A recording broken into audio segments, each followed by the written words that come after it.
اللہ کے رسول حضرت محمد مصطفیٰ صلی اللہ علیہ وآلہ وسلم بار بار امام حسین کو بلند کر کے دنیا کو یہ بتاتے تھے کہ یہ حسین مجھ سے ہے اور میں اس حسین سے۔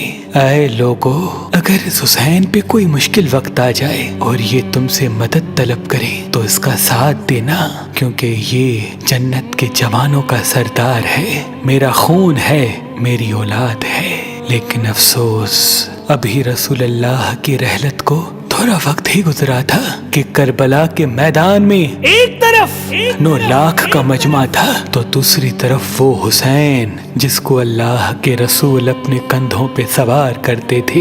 امام حسین علیہ السلام اپنے نانا کی امت سے بار بار کہتے رہے کہ کیوں میرا رستہ روکا ہے؟ اے لوگو، پہچانو، میں تمہارے نبی کا نواسا ہوں۔ کیوں 3 دن سے میرے بچوں کو پیاسا رکھا ہے؟ کیوں میرے عزیز و اقارب کو شہید کیا ہے؟ بتاؤ، کیا میں نے رسول اللہ کی شریعت میں ترامیم کی ہے؟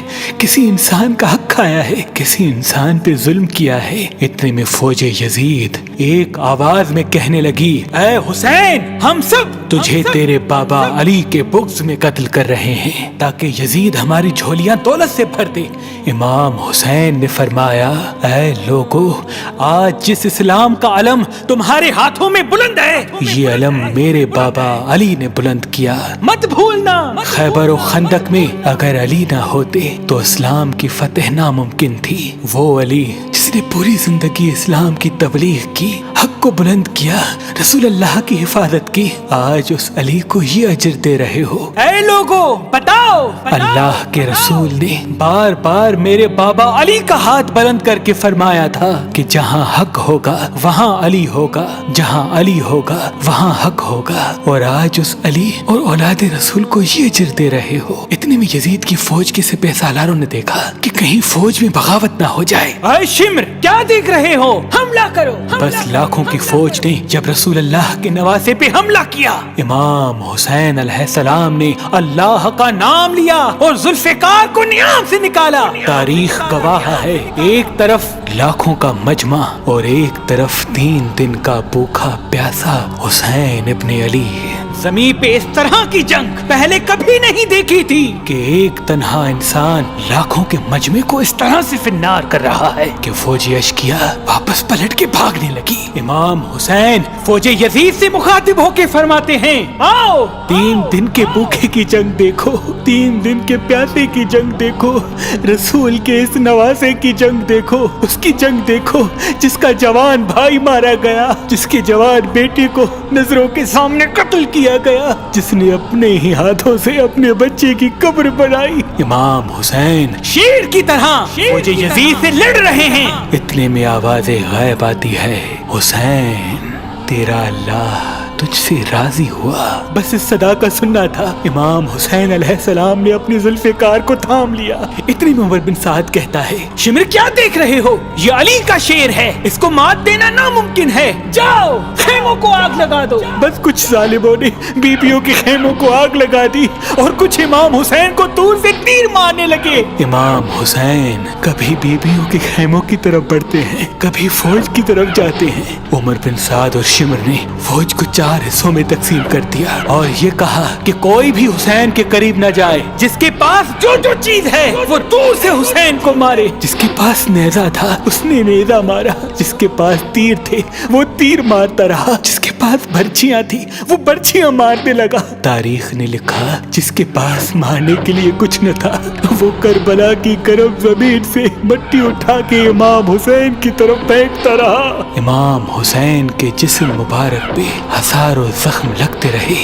آپ کے جسم مبارک پر اتنے تیر تھے کہ آپ کا جسم مبارک نظر تک نہیں آ رہا تھا۔ بس جیسے ہی نواسا رسول گھوڑے کی سینگ سے زمین پہ آتے ہیں، فوج یزید جھومنا شروع کر دیتی ہے، لیکن اتنے میں وہ گھوڑا جس پہ آپ سواری کیا کرتے تھے وہ امام حسین کے چاروں طرف گھومنا شروع کر دیتا ہے تاکہ ان تیروں سے میں اپنے آقا حسین کو بچا لوں۔ وہ گھوڑا دوڑ ہی رہا تھا، اتنے میں عمر بن سعد نے کہا اے لوگو رکو، میں نے اپنی آنکھوں سے دیکھا تھا اس گھوڑے پہ اللہ کے رسول سواری کرتے تھے، کہیں تیر اس گھوڑے کو نہ لگے، اور یوں تیروں کو چلانا بند کیا گیا۔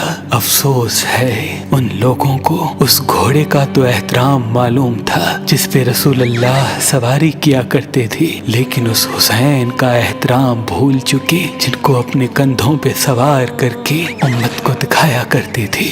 بس امام حسین علیہ السلام زمین کربلا پہ اپنا سر رکھ کے اللہ کا شکر کر رہے ہیں، اور وہاں فوج یزید کے مختلف سپاہی امام حسین کا سر کاٹنے کے لیے قریب آتے ہیں۔ جو بھی قریب آ کے امام حسین کے سر کو دیکھے تو اسے امام حسین کے چہرے میں رسول اللہ کا چہرہ نظر آئے اور وہ چیخ کے دور چلا جائے۔ اتنے میں شمر کہنے لگا یہ کام مجھ سے ہی ہونا ہے۔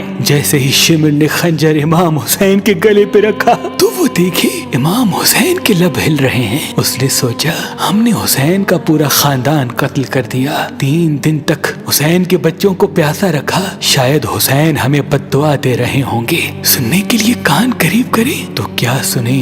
امام حسین علیہ السلام اللہ کی دربار میں اللہ کی نعمتوں کا شکر کر رہے ہیں کہ اے اللہ تیرا شکر ہے کہ اس عظیم امتحان کے لیے تو نے اس حسین کو چنا۔ اتنے میں امام حسین نے آنکھیں کھولی اور شمر سے کہا اے شمر کیا تو نہیں جانتا میں رسول اللہ کا نواسا ہوں، جنت کا سردار ہوں، حق پہ ہوں، بے جرم ہوں۔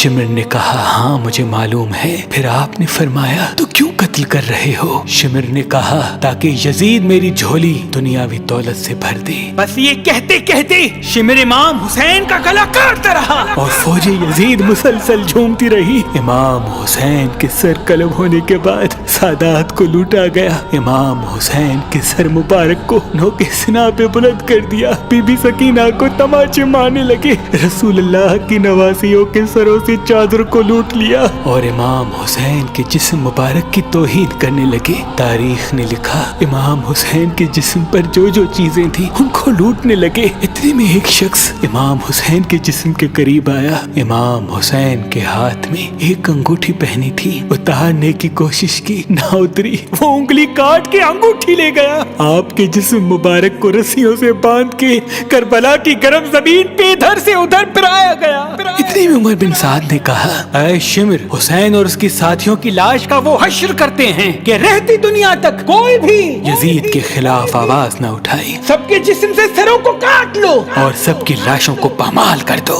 زمین کربلا گواہ ہے، کہیں سے کوئی قبیلہ اٹھ کے آتا ہے اور کہتا ہے کہ ہم حر کی لاش کو پامال ہونے نہیں دیں گے، کہیں بی بی ام لیلا کا قبیلہ آ کے کہتا ہے کہ ہم علی اکبر کا لاشا پامال ہونے نہیں دیں گے، کہیں بی بی رباب کے قبائل کے لوگ کہتے ہیں ہم علی اصغر کا لاش پامال ہونے نہیں دیں گے۔ ایک ایک شہید کی لاش پامال ہونے والی جگہ سے ہٹائی گئی۔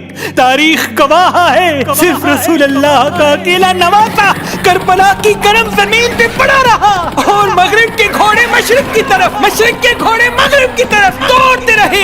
امام حسین کا جسم پامال ہوتا رہا۔ امام جعفر صادق علیہ السلام فرماتے ہیں میرا سلام ہو میرے اس غریب دادا پر جس کی لاش کو اس طرح سے پامال کیا گیا کہ ان کی دائیں پسلیاں بائیں پسلیوں کی طرف چلی گئی اور بائیں پسلیاں دائیں پسلیوں کی طرف چلی گئی، جن کا سینہ اور پشت ایک ساتھ ہو گیا۔